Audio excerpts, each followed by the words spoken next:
Bismillahirrahmanirrahim. Assalamualaikum warahmatullahi wabarakatuh. Masih tentang kelanjutan yang kemarin, yaitu anak Allah dalam perjanjian lama, perjanjian baru, dan perjanjian terakhir. Kini kita masuk dalam seri 3. Seri 3 ya. Seri 3. Sebentar. Hari ini kita kopi. Bismillahirrahmanirrahim. Kopi hitam ini.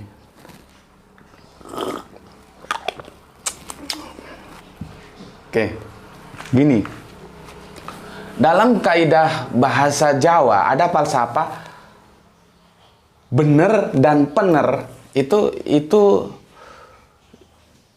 sesuatu yang berbeda. Artinya bener itu belum tentu pener. Tapi kalau benar pasti benar. Levelnya itu benar, di atas benar tuh ada pener gitu loh. Itulah asiknya bahasa Jawa. Aku kembali kemarin tentang Farid ya. Farid itu nama aslinya kan Farid Hardja itu ya. Yang orang-orang lebih mengenal dia lewat lagu yang apa itu lagunya itu. Oh burung sampaikanlah gitu ya. Katakan padanya aku rindu, kan gitu ya. Lagu itu sebetulnya kalau bagi saya sih lagu itu lagu di mana Farid Hardja sudah mulai berkompromi dengan pasar karena ritme dangdutnya sudah mulai kentara. Kebetulan pada waktu itu sedang terjadi badai dangdut ya, era-era tahun itu merajalela. Jadi sepertinya dia sudah mulai berbicara atau berkompromi dengan pasar. Tapi kalau kita lihat lagu-lagu sebelumnya, itu bisa kita lihat bagaimana karakter asli Farid Hardja itu begitu nampak dalam lagu Karmila. Itu jelas banget ya, Karmila. Jadi bukan setelah itu, setelah Karmila dia sepertinya bernegosiasi dengan pasar. Tapi nggak apa-apa, itu hak-haknya orang masing-masing punya keputusan. Karena seni itu ada dua. Seni itu menghidupi kita atau kita yang menghidupi seni. Ya. Beda kan? Itu loh. Oke, Farid Hardja itu dia kan begini. Aku jelaskan lagi. Farid dia ngetopnya itu Bani Adam ya. Sebetulnya dia sudah benar menggunakan ini tapi belum benar gitu loh. Dia kalau menggunakan ini dia salah. Kalau menggunakan walat dia salah. Salah. Kalau dia menggunakan bani. Dia tidak menggunakan walat. Kenapa di sini salah? Ini menyatakan langsung, anak langsung. Ya. Sedangkan ini menyatakan anak secara tidak langsung, ini lebih pas itu nasab, keturunan. Dan kita sudah jelaskan kemarin patriark kita, bukan matriark. Jadi Yahudi, Nasrani, Islam itu mengambil garis patriark. Garis nasab itu lewat laki-laki, lewat bapak. Ya. Oke. Jadi yang namanya bapak itu tidak, aduh aku ulang-ulangi lagi, kamu ngerti lah ya. Aku nggak perlu. Aku berharap kamu sudah ngerti lah daripada aku ulang-ulangi lagi. Tadi kemarin kan tentang Gus Beti, Grahito, Satrio sudah aku jelaskan lah ya. Makanya saranku sama teman-teman Kristen itu ya, kalau kamu nggak tahu kamu tanya. Kamu tanya sebelum kamu nanti menjadi badut diketawain sama orang-orang yang ngerti gitu ya. Ketika teman-teman Kristen mengkritik bahwa bagaimana Maryam yang hidup di kemudian jaraknya jauh dengan Musa disebut saudara perempuan Harun? Ya karena nggak ngerti kaidah-kaidah begini gitu. Ya, pertama saudara perempuan Harun itu tidak mesti langsung. Yang pertama. Yang kedua, konteks ayat itu adalah bagaimana orang-orang dahulu itu menisbahkan orang soleh dengan orang soleh. Betul. Nah, itu yang kedua. Yang ketiga, konteks ayat itu adalah itu orang-orang Yahudi yang jahat-jahat itu, tapi kan tidak semua Yahudi jahat ya. Karena 12 murid itu kan Yahudi juga. Ada juga yang baik yang mengikuti Kanjeng Nabi Isa, tapi sangat-sangat belum sebanding dengan yang tidak mengikuti, yang menolak ya. Apa tadi aku bilang? Aduh, error aku. Orang-orang Yahudi kena apa tadi? Orang-orang Yahudi itu mengejek gitu loh. Itu ejekan. Jadi karena dituduhnya berzina, dia dinisbahkan kepada orang soleh, yaitu saudara perempuan Harun. Itu sebuah ejekan. Itu konteks 3 dasar itu sebagai bekal kita untuk menarik kesimpulan narasinya itu mau kemana gitu loh. Jadi bukannya oh ini hidup di zaman ini sekian ribu tahun jalan dengan ini berarti salah. Belajar ya. Oke, kita kembali ke sini. Ini meskipun jarak Farid dan Adam itu ya nggak tahu, nggak ada pakar sejarah yang bisa berapa ratus ribu tahun. Ya, tapi dia sudah benar menggunakan bani, tidak menggunakan walad. Ya. Oke. Nah, sekarang tapi ini belum benar, ya. Ini belum benar. Kenapa? Ini jamak. Ini jamak. Ya. Ini jamak. Sedangkan parit di sini tunggal. Sekarang kita ambil perumpamaannya ya, atau perbandingannya itu di sini. Sebentar. Nih. Lihat. Ya, yang aku kotak ini ya. Aku kotak ini perhatikan. Ini merah. Nggak tahu kalau di video itu jelas nggak. Yang jelas ini merah. Ini hitam. Ini biru. Supaya kalian gampang menerimanya, bandingannya. Ini, ya, perhatikan. Ya, Isa, Kanjeng Nabi Isa di surat Al-Baqarah surat 287 itu dinyatakan Isa abna Maryam. Tulisannya begini, abna. Ini kalau dimasukkan ke dalam bahasa Indonesia ini abna. Ya. Jadi Isa anak Maryam. Tapi dia menggunakan abna. Karena apa? Tunggal. Maka seharusnya kalau Farid ini menjadi benar, dia tidak menggunakan bani, tapi menggunakan abna. Gitu loh. Ini baru benar dan benar. Oke. Rumit kan bahasa Arab itu, bahasa Al-Quran itu, Arabian itu. Ya. Nah, sekarang abna sendiri pun hati-hati kalau ditulis dalam edisi Latin. Karena Gusti Allah Agung itu memberikan firman-Nya kepada manusia lewat Jibril itu dalam edisi bahasa dan huruf yang sudah ditentukannya, yang sudah dipilihnya. Maka ketika dia ditranslate dari huruf Arabian ke huruf Latin itu bermasalah. Karena apa? Perhatikan. Ini abna yang mana? Kita nggak tahu di sini jamak tunggalnya. Kalau abna ini itu dia tunggal, tapi kalau abna ini dia jamak. Ini sama-sama bacanya abna. Nah. Ini di Quran surat 18, surat Al-Maidah surat 5, 18. Orang-orang Yahudi itu mengakui sebagai anak-anak Allah. Di sini anak, abna sini tunggal, mufrad, anak, di sini jamak, plural, anak-anak. Ketika dia masuk, ditulis secara Latin, dia sama, anak. Ini loh, sama. Tuh loh. Ya, sama. Di sini juga sama, Abna. Cuman di sini berpikir Abna yang mana? Abna yang ini, Abna yang ini atau Abna yang ini? Ya kan? Hati-hati. Dulu. Sekarang ya, aku mau jelaskan lebih penekanan lagi. Seharusnya Farid itu bisa dikatakan bener lan pener ya. Itu Farid Abna Adam, seperti Isa Abna Maryam. Gitu. Ya, itu baru bener dan pener. Kalau Farid Bani Adam itu ya bener tapi belum bener gitu loh. Artinya dia nggak pakai walad. Gitu ya. Oke.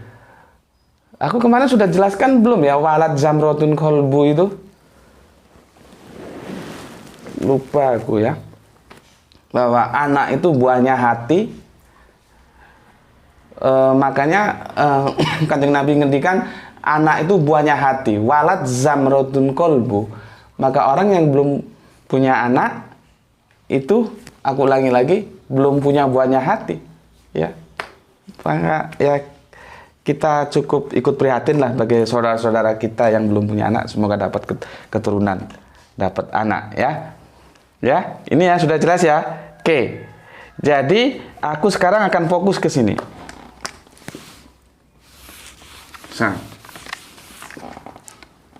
Aku udah jelaskan kemarin, ya, bahwa garis keturunan di dalam Yahudi, Nasrani, dan Islam itu patriark. Jadi tidak bisa garis keturunan itu dinisbahkan kepada perempuan. Paham di sini? Maka di dalam Al-Quran satu-satunya garis keturunan yang itu dinisbahkan kepada perempuan, kepada ibu, ini adalah kepada Kanjeng Nabi Isa ini loh. Nih, ngerti kamu? Nih, ini satu-satunya.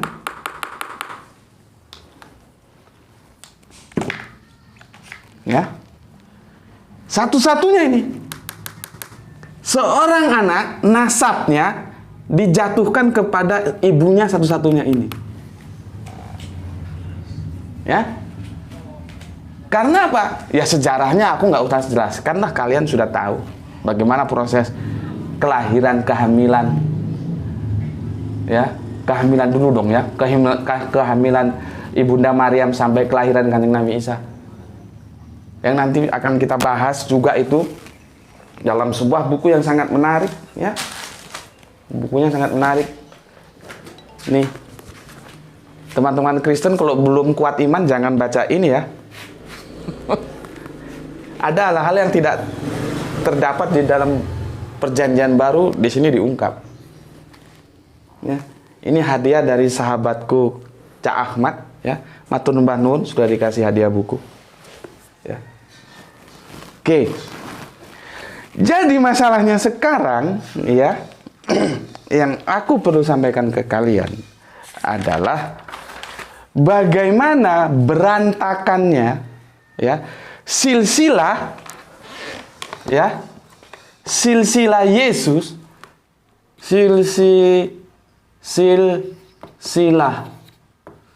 Yesus ini diabadikan oleh ya Matius 1 sampai 17 ini, kemudian oleh Lukas 3 23 sampai 38. Dan ini sudah pernah kita bahas dulu, bagaimana ini tidak sinkron. Ada beberapa generasi yang hilang.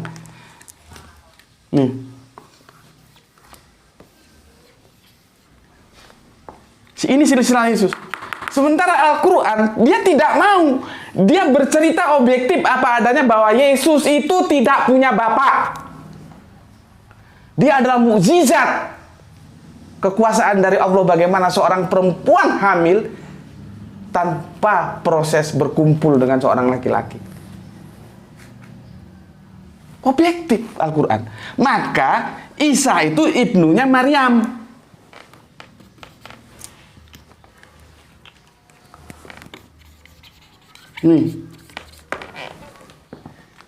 Bukan ke Yusuf. Tuh loh. Jadi kalau ada yang bilang bahwa Al-Quran itu menjiplak kitab-kitab yang terdahulu, baik itu perjanjian lama, baik itu perjanjian baru, sehingga Al-Quran perjanjian terakhir itu karena kisah-kisahnya memang ada yang mirip, dikatakan menjiplak, itu sesuatu yang nggak nalar. Pertama, dia tidak tahu bahwa ketiga kitab-kitabullah ini berdasarkan dari satu sumber yang sama, yaitu Allah yang Maha Agung. Yang kedua, dia tidak tahu bahwa antar kitab ini saling nasak mansuk. Kalau bahasa akademik kita, revisi. Yang merevisi siapa? Ya Allah itu sendiri. Kenapa direvisi oleh Allah? Karena sudah dikotori oleh manusia. Begitu cara Allah menjaga firman-Nya. Jadi, nasak mansuk itu bukan seperti ini. Bukan di dalam ini ada ayat yang dinasak mansuk, bukan. Nasak mansuk itu terjadi per kitab. Dari Torah dinasak mansuk, direvisi oleh Injil, kemudian berikutnya Injil direvisi oleh Al-Quran. Perjanjian lama direvisi oleh perjanjian baru, perjanjian baru direvisi oleh perjanjian terakhir. Yang merevisi siapa? Yang punya kitab itu, karena otoritasnya ada di dia. Siapa? Ya Allah yang Maha Agung itu. Nah, ini sebagai bukti. Kalau memang Al-Quran itu copy paste terhadap Torah, terhadap Injil, kalau memang perjanjian terakhir itu mengcopy paste dari perjanjian lama, perjanjian baru, kenapa di sini Al-Quran tidak mau tunduk terhadap Matius dan Lukas? Tuh, tidak mau tunduk dia terhadap ini. Al-Quran berhenti mengatakan bahwa dia harus nasabnya dinisbahkan kepada sang ibu. Dan ini satu-satunya seorang anak nasab itu kepada wanita, yaitu ibunda Maryam yang tercinta. Tuh, kalian supaya tahu. Ya, ini dulu dari aku. Nanti kita lanjutkan ke periode berikutnya. Intinya bahwa Al-Quran itu ini sebagai perjanjian terakhir, dia tidak mengcopy paste baik perjanjian lama maupun perjanjian baru. Tidak. Karena ini semuanya edisi revisi. Kitab yang lalu direvisi oleh kitab yang kemudian. Karena kitab yang lalu kenapa direvisi? Karena sudah dikotori. Allah tidak mau. Allah meluruskan. Betul. Jadi kenapa diambil yang nggak mau diikuti Al-Quran, nggak mau ngikuti ini? Ya karena ini salah. Semua tahu kok siapa Yusuf. Mana bisa dinisbahkan Yusuf? Makanya nanti di dalam Al-Quran itu juga menjelaskan bahwa bagaimana kedudukan anak, yaitu anak kandung dan anak angkat. Sampai-sampai nanti bagaimana seorang nabi yang dia merasa keberatan untuk melakukan itu, tetapi Allah suruh nikahi dia, itu karena itu akan mendobrak budaya Arab yang saat itu anak kandung itu disamakan dengan anak angkat. Jadi ketika anak itu diangkat, dinisbahkan kepada dirinya, itu Al-Quran tidak boleh.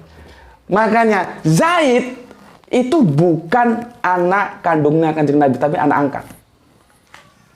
Dan di dalam Islam, apabila kita mengangkat anak, ketika anak itu sudah besar, harus kita jelaskan bahwa dia anak siapa. Begitu. Sebetulnya Kanjeng Nabi suruh menikahi jandanya Zaid itu tidak mau. Kenapa? Ini bertentangan dengan budaya Arab, dan Kanjeng Nabi bilang, apa kata orang nanti? Tapi seorang Kanjeng Nabi, sami'na wa ata'na. Aku dengar, aku taat. Dilakukan. Jadi perkawinan itu bukan karepnya Kanjeng Nabi, bukan maunya Kanjeng Nabi.